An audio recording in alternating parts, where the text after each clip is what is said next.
Okay. Today I'll be continuing the reading of my full-length novel slash screenplay Backwoods as part of the Monsters saga. This will be the second installment or second video for Backwoods Monsters.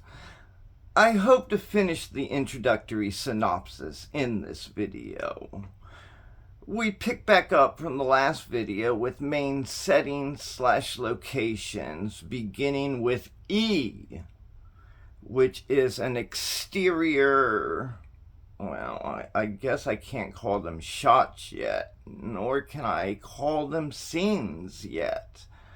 So we're going to have to go with E being an exterior setting slash location. Now, I do feel I need to repeat this one thing from the last video here and now.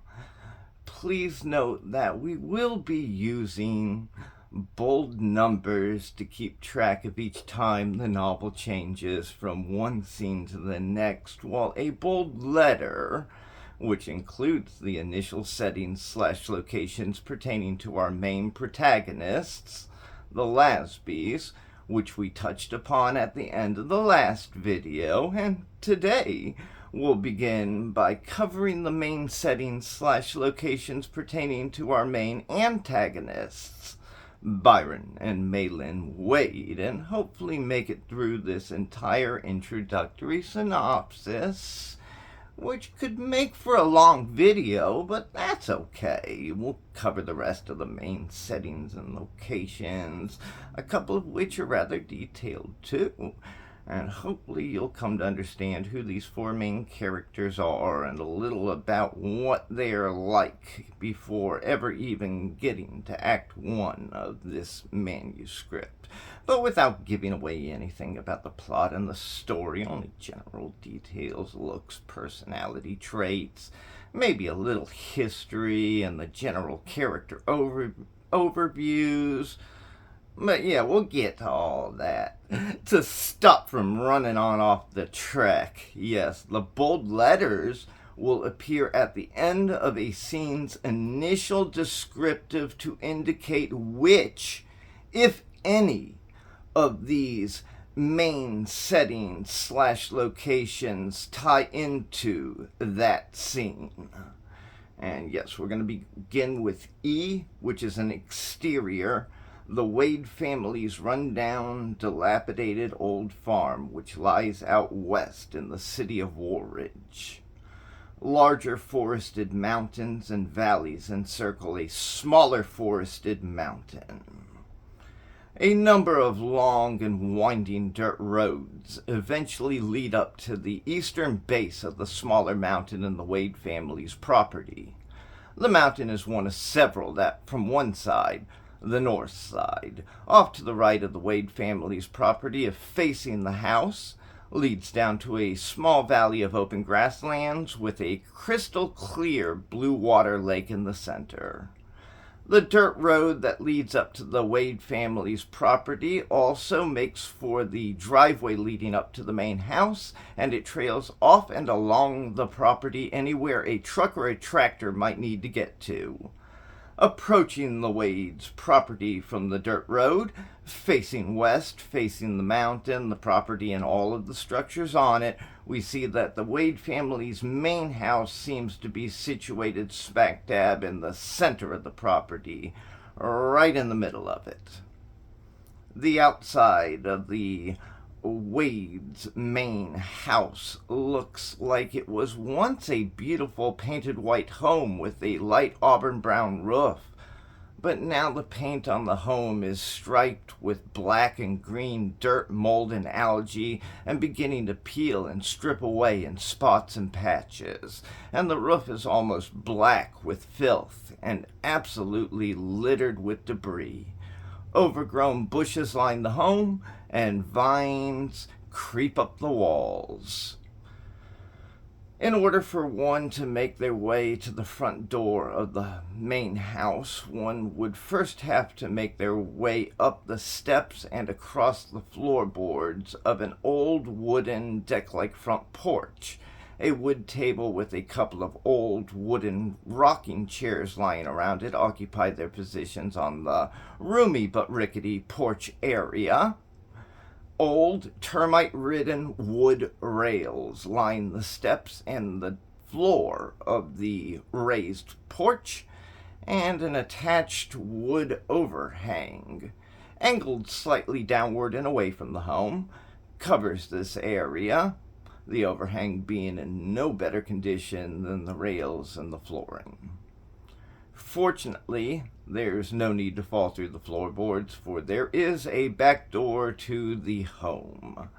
That is the one I believe we'll be using during our visit to the Wade family's property. From our position on the road, facing the home, we can see that a chicken coop sits far off to the right of the Wade family's main house, not in line, but rather a bit behind the home.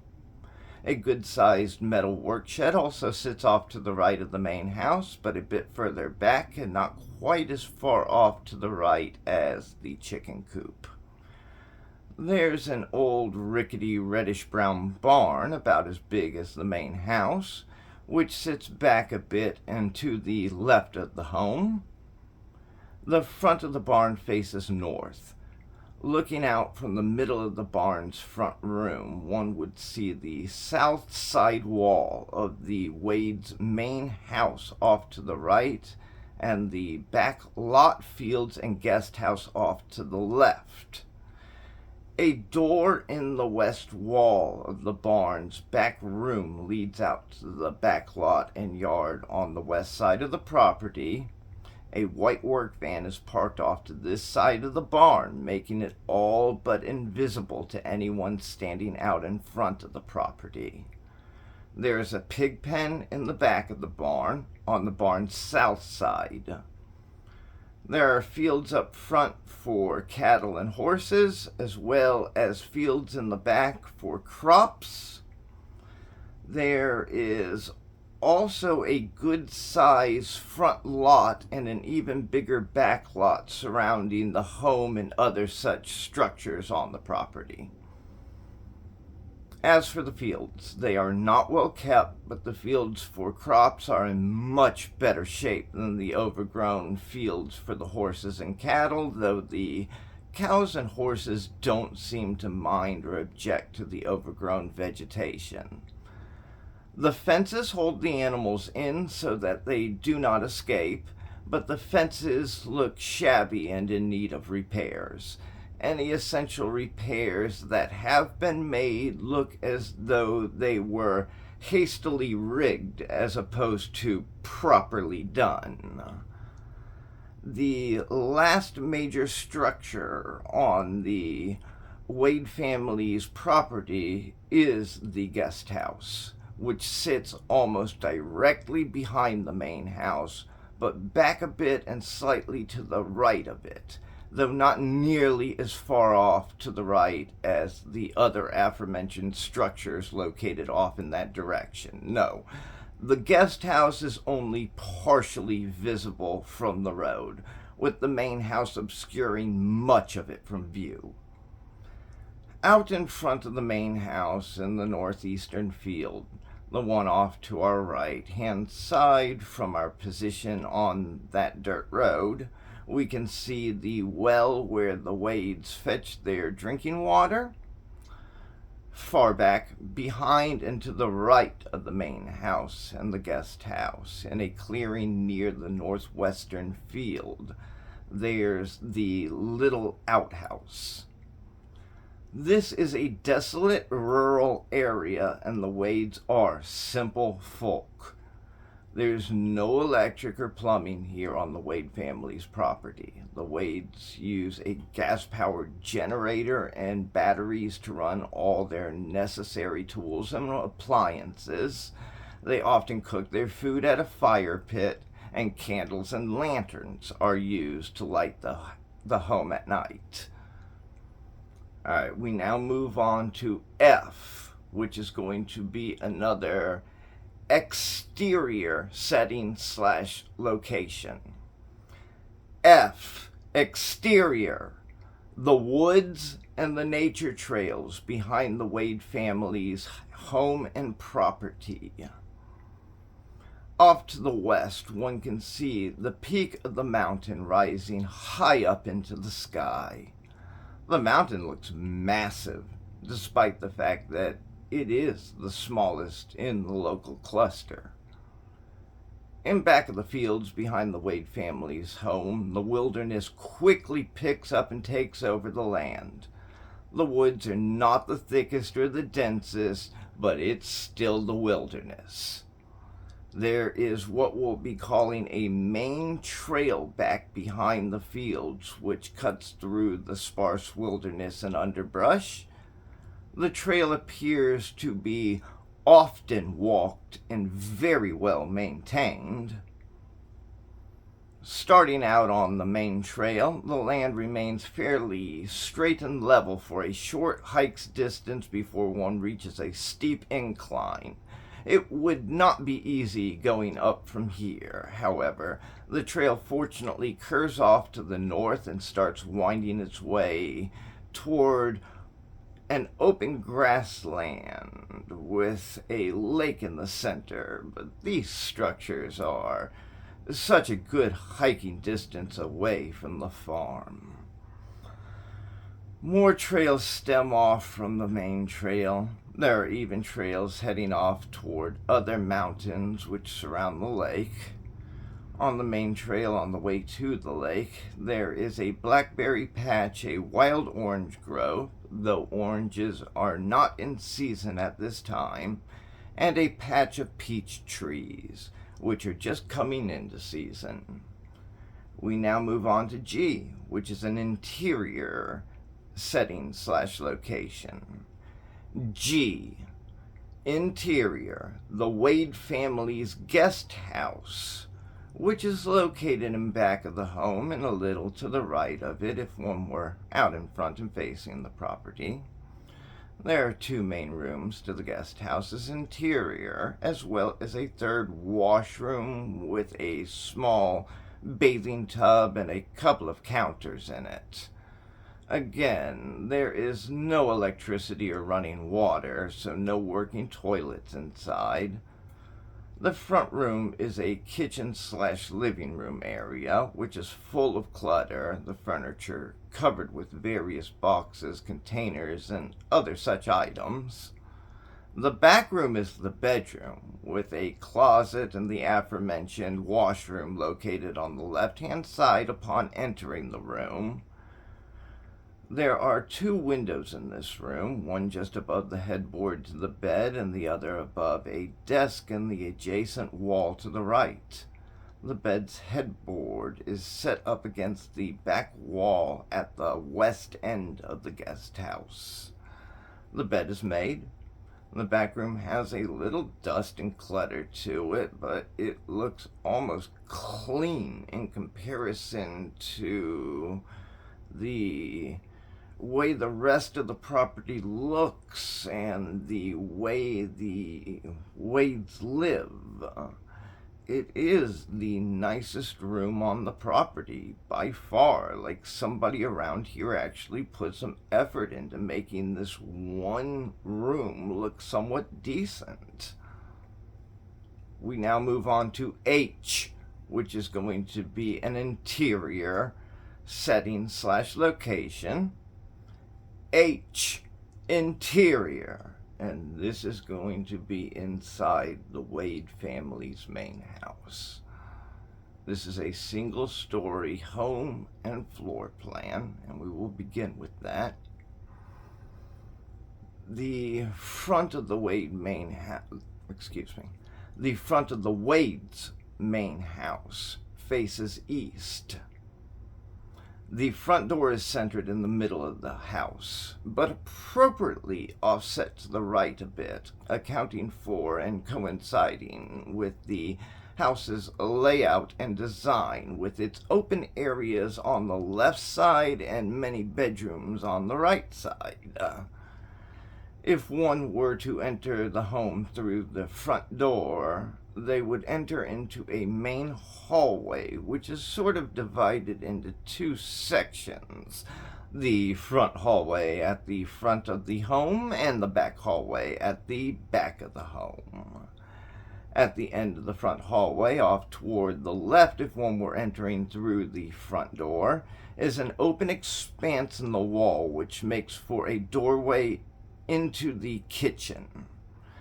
Like Martin and Paulette Lasby's place, an open bar-like area creates an open space in the wall connecting the kitchen and the dining room / living room portion of the Wade's home. The bedrooms are to the right and back side of the home and the home's hallways. The front strip of the hallway empties out into the dining room / living room area, followed by what will be referred to as a den / family room area. These two areas are separated by not a wall, but a step down in the floor and a difference in the two rooms' furnishings and looks, though both rooms are severely cluttered and messy. The right wall of the hallway extends throughout most of the home, only parting in this central area of the home for an access area which leads to 2 of the 4 bedrooms. These 2 rooms can be accessed from the dining room, living room area of the home via this access area. After the access area, or nook in the wall, for these first 2 bedrooms, the right wall stretches back through the den / family room area before regaining its left wall and becoming that aforementioned back hallway. As for this back hallway, there's a washroom on the left and 2 more bedrooms to the back and to the right. All of the bedrooms and the washroom are separated from the rest of the home by wood doors. The back door to the Wade's home is made up of a solid wood door on the inside which swings inward and a metal screen door on the outside which swings outward and empties out into the back lot and yard. A couple of wood steps with a metal railing on the north side lead up to the back door of the home. The north half of the home, with the washroom and the bedroom, extend a bit further back onto the property than the south side of the home, where the back door is located. When it comes to the dining room / living room and the den / family room areas, and even the kitchen and the hallways for all intended purposes, all of these rooms are substantially spacious and roomy and interconnected and sort of combined together to form a single larger room. There are no doors blocking entry from one room to the next whenever it comes to these 3 main rooms and the hallways. Oil lamps, lanterns, and candles are set up around and about the home to provide light at night. Being that the Wades don't have electricity, nothing in the kitchen seems to be electronic, but the room is messy and the counters are covered with both filth as well as cooking utensils and materials. The sink is overflowing with dirty dishes. The sink is one of several places where flies and maggots spawn and swarm.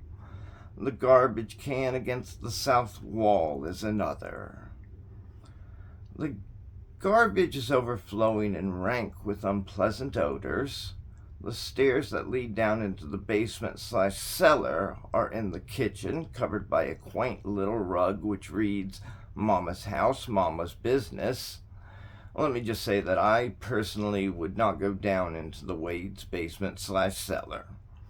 There's a large rectangular hardwood table with about a dozen chairs set up around it, which makes for the dining room part of the dining room/living room area. A few bar stools can be seen wedged underneath the overhang to the open bar area. Items and boxes stacked on top of and underneath each stool. There are shelves set up against the north and south walls in the living room, but not blocking or obscuring the entrance to the hallway. With so much clutter and junk and garbage, there's usually something in the hallway's entrance, but it's not the furniture, it's the junk. There is a hat rack with what looks like every Major League Baseball team's cap hung up on it, which sits between the northern wall shelves and the entrance to the front hallway. There is an old record player set up on the northern wall shelves, although there is no power available to turn it on. A few other gizmos and gadgets that require electricity to use are present and lying out and about on the shelves, which rest against both the north and south walls, dormant for now, likely seldom if ever to be used. There are lots of books, magazines, and newspapers in the home, stacks and piles of them. There's so much clutter, junk, and garbage it would be impossible to list it all. Much of it is in bins and boxes and even bags. As for the family room/den area, there are 2 full-size couches and 2 recliners in the second of these 2 larger interconnected rooms. The Wades have a big family, and they like it when guests stop by, so they try to make sure there's enough seating for everybody in the family as well as for possible guests to sit down in the den and the dining room areas and enjoy themselves, though the furniture in the den is covered with more of the Wade's junk and inaccessible for the purposes of seating people at the initial time of the Lasby's visit, of course. As for the bedrooms, all 4 rooms contain all of the normal furnishings one would expect to see. The children's rooms even have bunk beds set up in them. One in the boys' room and one in the girls' room. There are dressers lining the walls.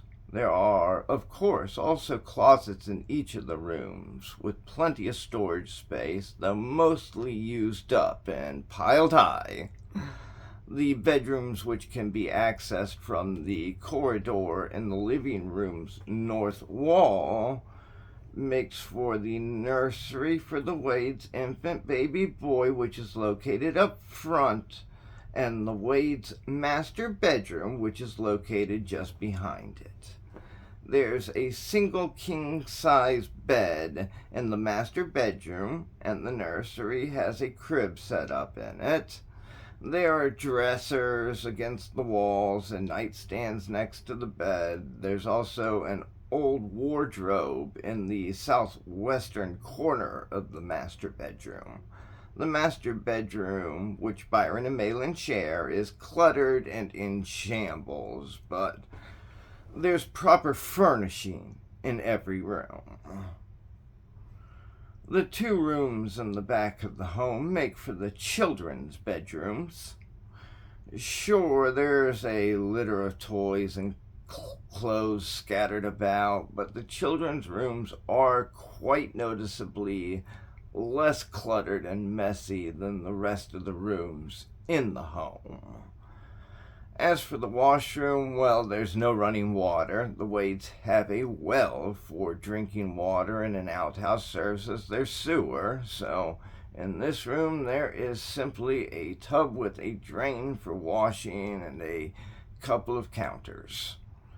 As for the items in this room, there's a clutter of toiletry products, bleaching cleaning products, toilet paper and paper towels, soaps and lotion, perfumes and colognes, items for hygiene, towels and washcloths, even a mop and a mop bucket.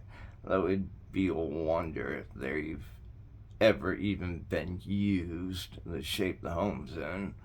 Stacks and piles of newspapers and magazines, of course, and roughly an equal amount of garbage and just trash. The bath area is moldy and grimy and musty and stinky, and despite all the cleaning products lying around, it isn't clean.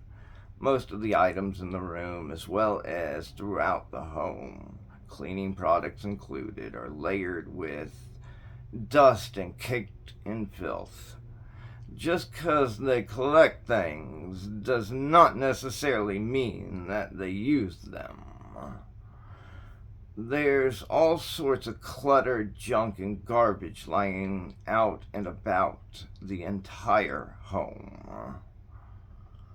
Much of it in stacks and in piles, but also in bins and boxes and whatever else the Wades can get a hold of to store things in.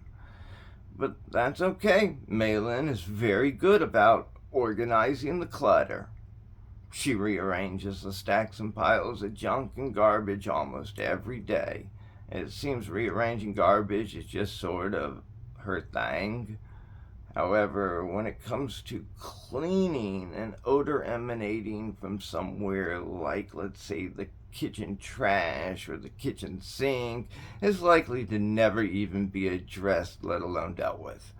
Not by her, not by Byron for that matter either, but we'll get to more on things like that within the story. Still, the people are part of the story, and in a big way. These people are part of the house in this instance. I'll explain, being that they can help to illustrate through what we learn about the Wade family throughout the course of this story, this property's decline over the years. Why do hoarders collect so much reading material? Books, newspapers, magazines, and seemingly just random scraps and sheets of paper make up a lot of the mess in the Wade family's main house. Dust, dirt, and grime cover everything, especially the floors. The farm likely hasn't seen a broom or a dustpan since the day the Wades moved onto this property. In classic hoarder behavior and fashion, they collect things but never lift a finger to do any cleaning whatsoever. The Wades' property is infested with roaches, palmetto bugs, termites, and spiders.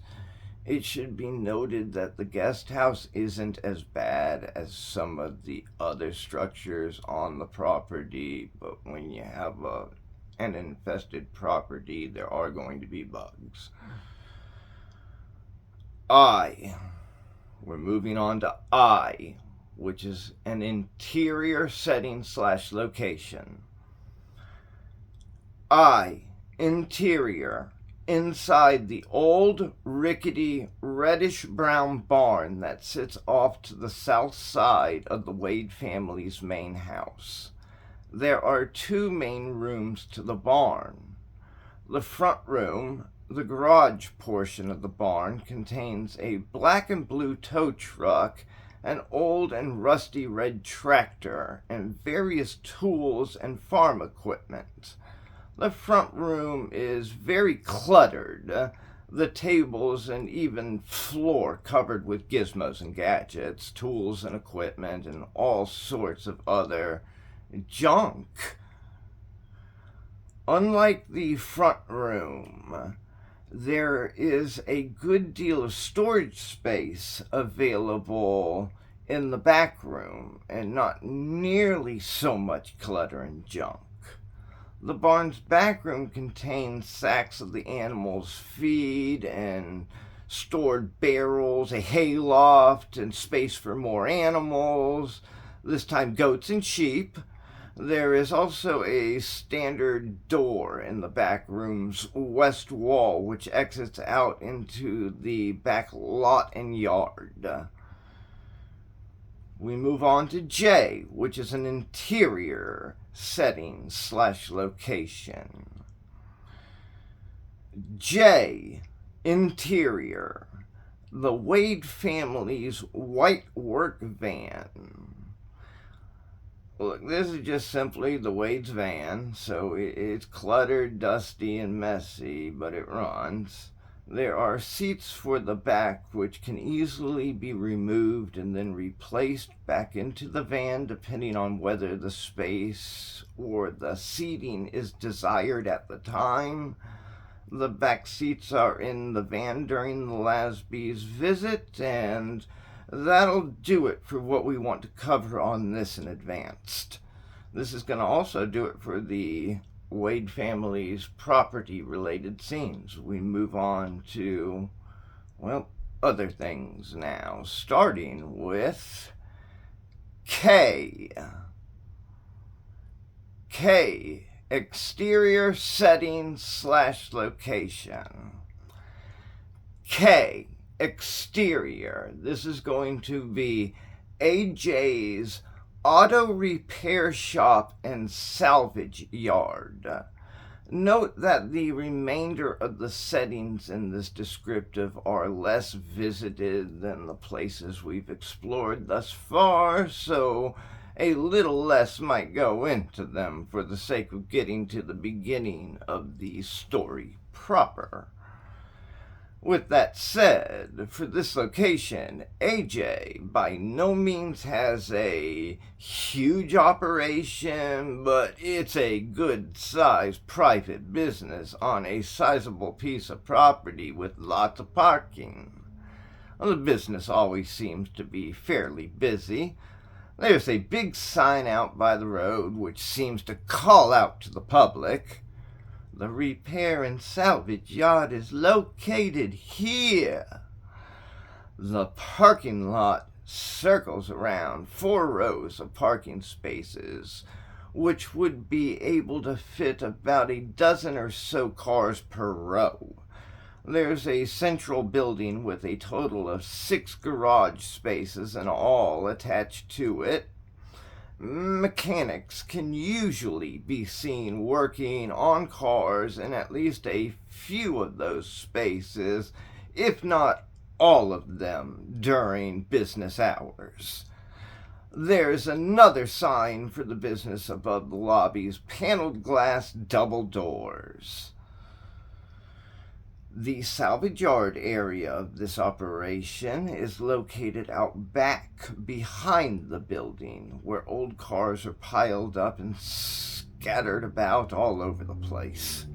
There are also various machines, tractors, and a car crusher back in this area.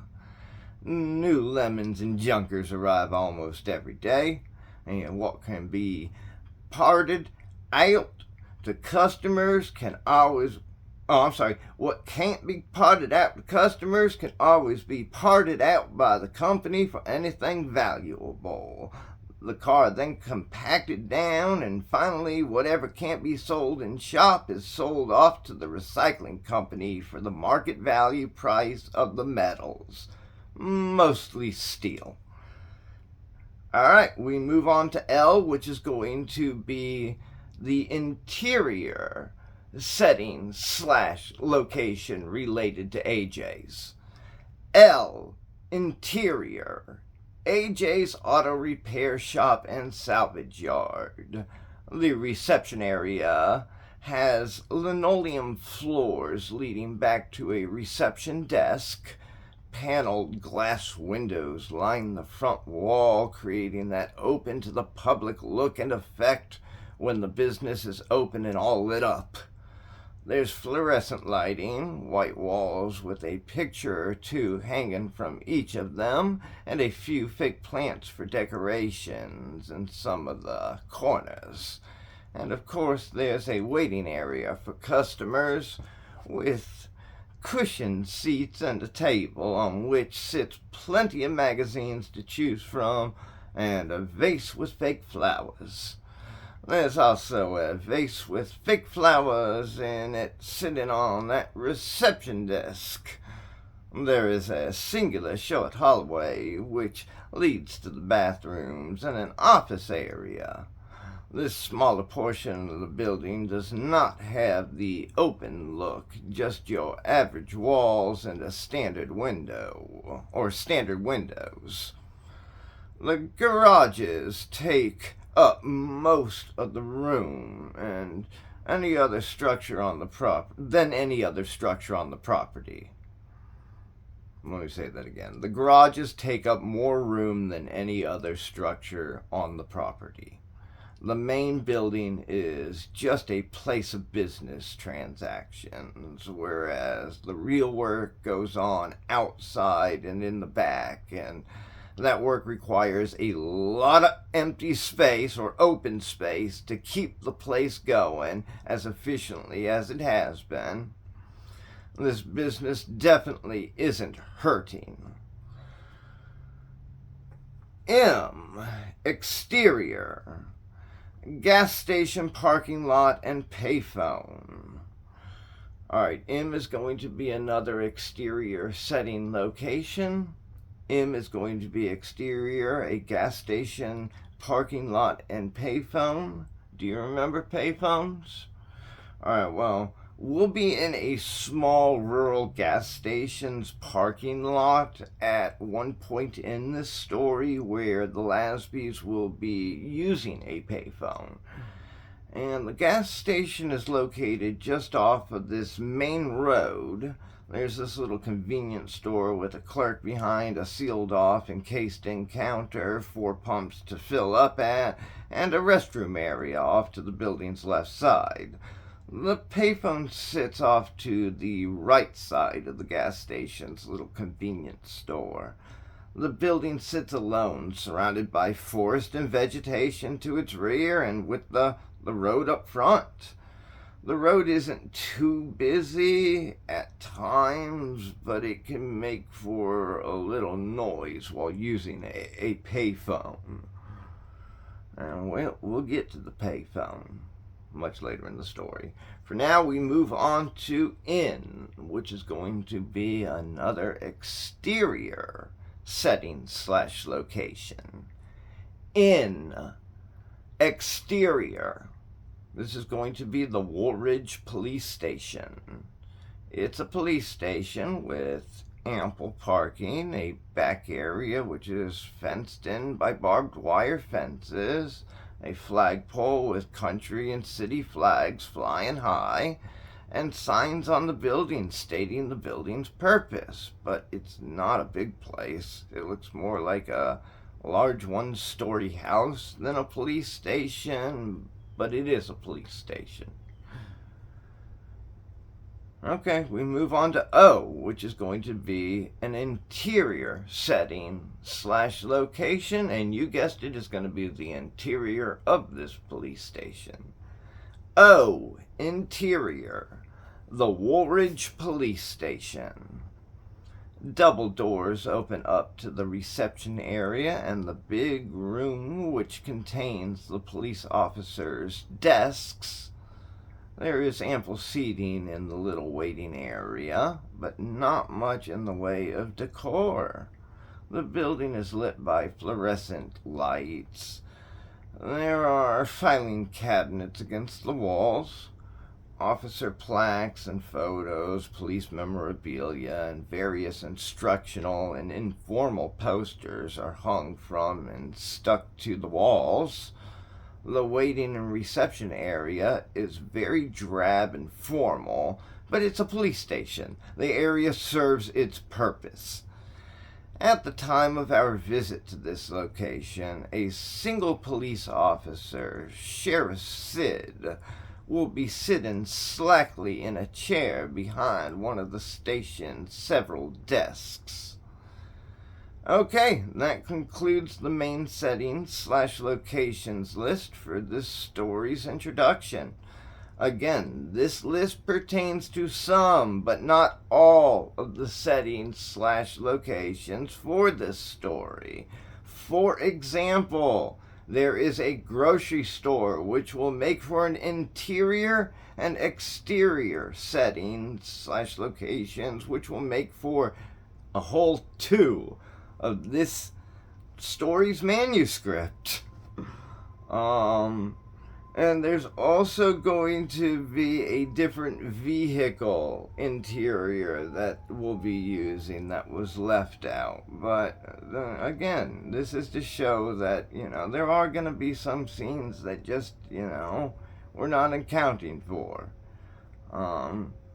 And same go with some of these forested scenes to where, you're on or off the nature trails, but I just can't list them here because we'll get to them. All right. But, for now, where are we?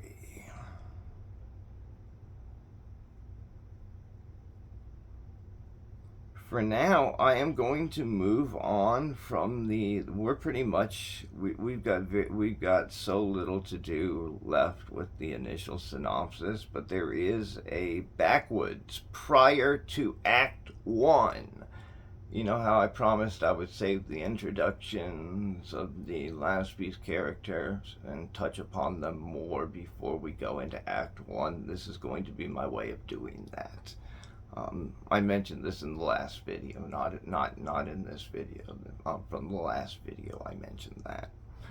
Just so I'm not confusing anything. I didn't mention it in this video yet. It's from the last video, but yeah, in the last video, I said I would do a more thorough introduction of the Lasbys. This is that introduction. This is Backwoods prior to Act 1.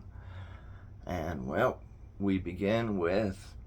This story begins by introducing what seems like a normal, ordinary, everyday people type married couple, Martin and Paulette Lasby, who are about to leave on an adventurous vacation out west.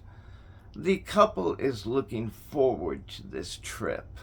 Paulette thinks that this vacation might be just the spark her and Martin need to reignite a little fire and passion back into their marriage.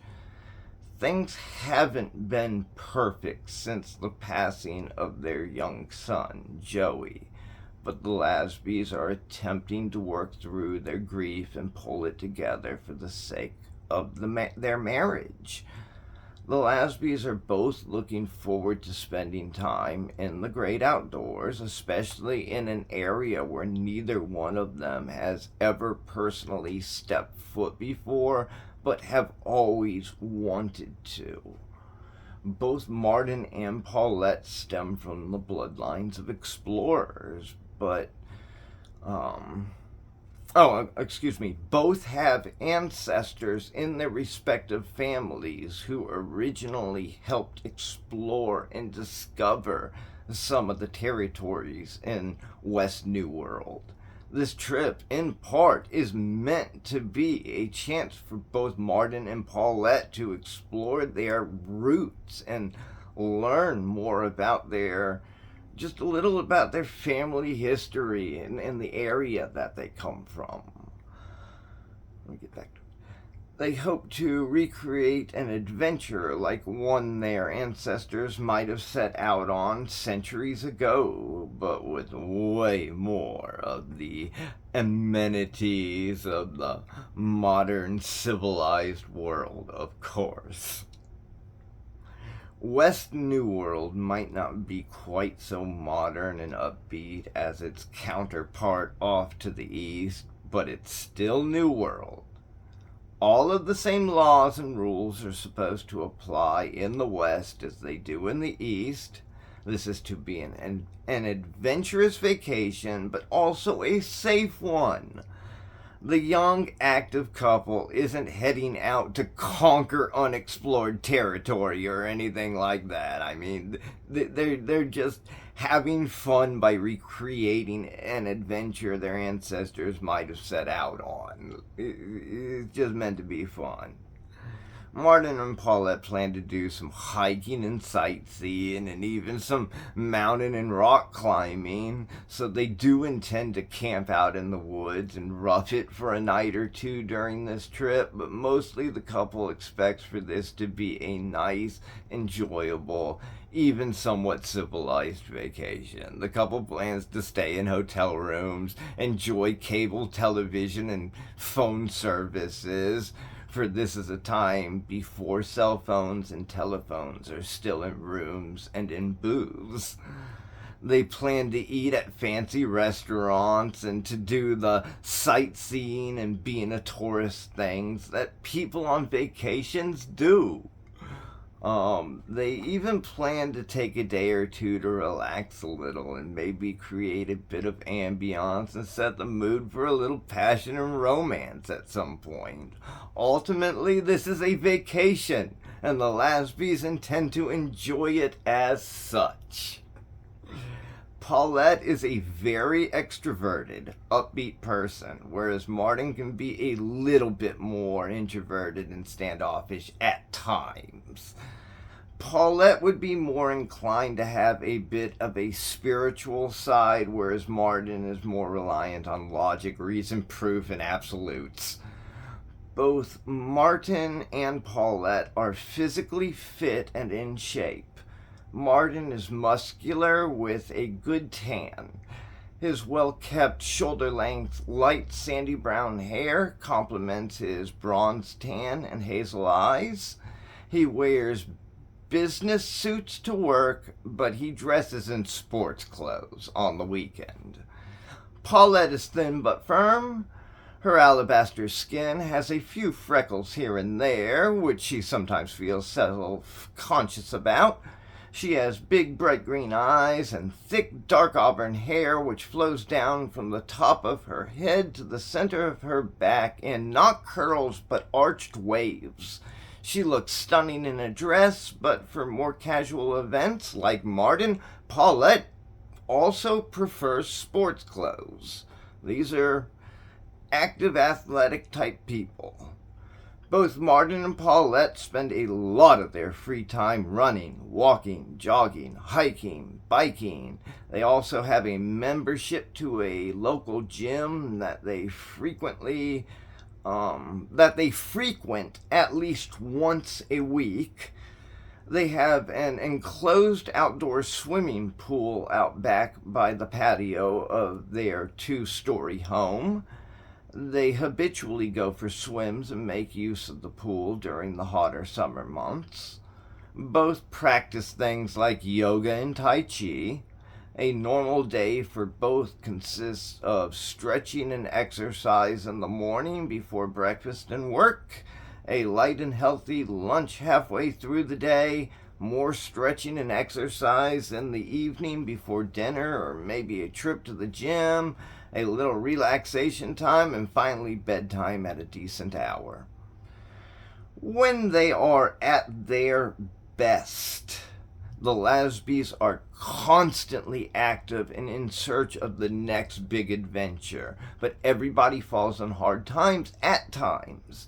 And what could be harder on a married couple than experiencing the loss of a child? With that being said, some time has passed since they lost their boy Joey.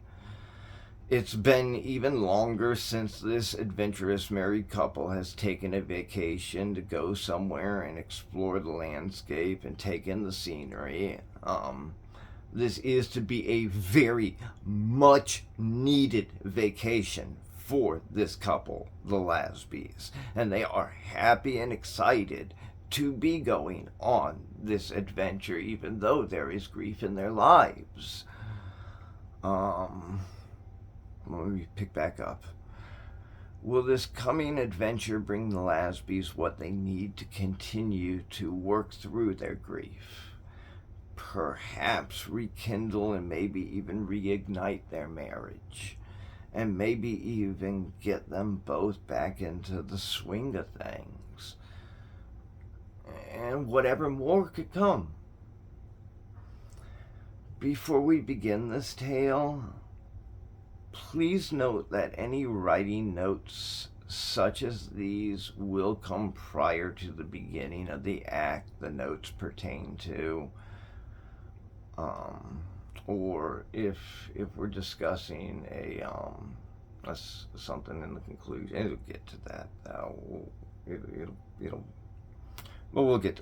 I know it gets to that. But again, before we begin this tale, please note that any writing notes such as these will come prior to the beginning of the act the notes pertain to.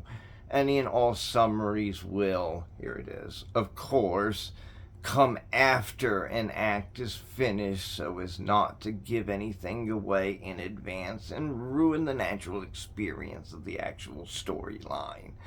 Character backgrounds are one thing, storyline another. So let's get the ball rolling, which is going to be in the next video.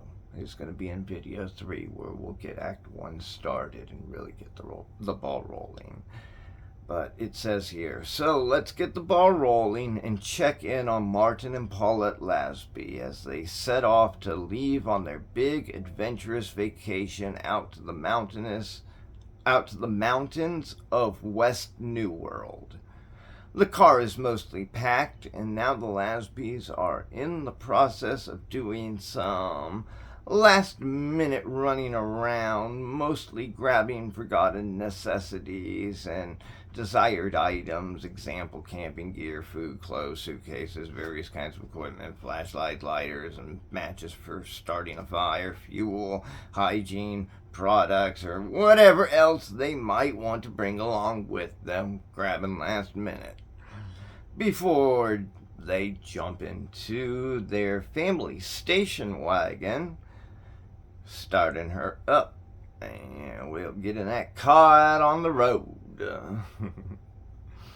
Alright, and of course we need to move back to our synopsis because I left out, and I wanted these to be at the end of this, that way they're easily found. We have a list of our acts versus our days versus our scenes. Act 1, and remember, a scene could go on for 20 pages, or a scene could just be a little like, we stepped outside for a minute, exterior, we step back in, interior, and we have to make the change. So there's no telling how long a scene's going to be. I didn't include how long the pages are. Some scenes are huge, some scenes are small. And same with the acts. Some acts are huge, some acts are small. But there's going to be 9 acts, 146 scenes, and 10 days. Act 1, Day 1, Scenes 1 through 5. Act 2, First night and second day, Scenes 6 through 9. Act 3, Day 3, Scene 10. Act 4, Day 5, Scenes 11 through 57. Act 5, Day 6, Scenes 58 through 71. Act 6, Day 7, Scenes 72 through 82. Act 7, Day 8, Scenes 83 through 100. Act 8, Day 9, Scenes 101 through 124. And Act 9, Day 10, Scenes 125 through 146. Again, 9 acts, 10 days, and scenes going through from 1 all the way through 146 covered. Index of characters' foremost dialogue cues. These foremost character cues will usually appear after the character's name, but will occasionally show up in the dialogue as well, depending on what's needed. We're going to begin with again, which translates into the character who spoke before is now speaking again.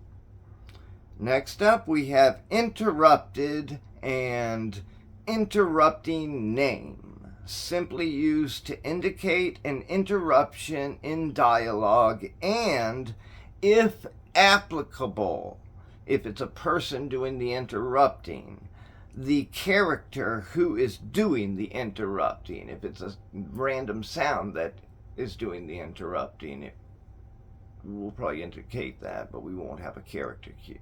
There's no character for it, so a little difference there.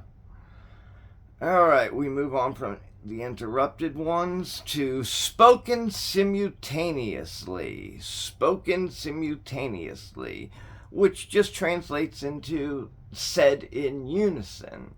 There is also going to be an overlap line, not quite spoken simultaneously, but a line will overlap with another character's line. Placement will be emphasized in the text prior to the character's dialogue.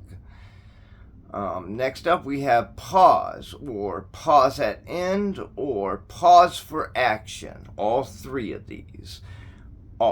These translate into the speaker pauses for an interval of time before continuing. Please note that the ellipses, the ... that you sometimes see after a word to indicate that there's a trail off, that's sometimes used also during sentence transitions, can of course also mean to pause before continuing, or it can mean to trail off into silence. And, well, I looked up, let me find my place one more time. Again, with these, it just depends on the instance in which it's being applied, what I'll wind up using. This is stated both for comparison and because you'll probably more often see the use of an ellipses when it comes to incomplete sentences. But for completed sentences that come with a pause after them, or some kind of framing that's going on that just makes it easier to describe with this effect, I mean, things like that, you will see this. You will see this in the manuscript. But it just depends on the instance what will be the go-to. It just comes down to the best option in those instances to portray whatever's being portrayed at the time. Lastly, we have continue or continued, both of these, which translates into the original speaker continues speaking after a pause in their speech. Continue may be used after some distraction or interruption in the dialogue. Please also note that pause, then continue will occasionally show up and be used in the manuscript as well. So, it's another one to look for. And, well, and again, alright, so we talked about how time of day and scene transitionings will be tracked and detailed along with and just after the indication as to whether the setting/location will be taking place inside or outside.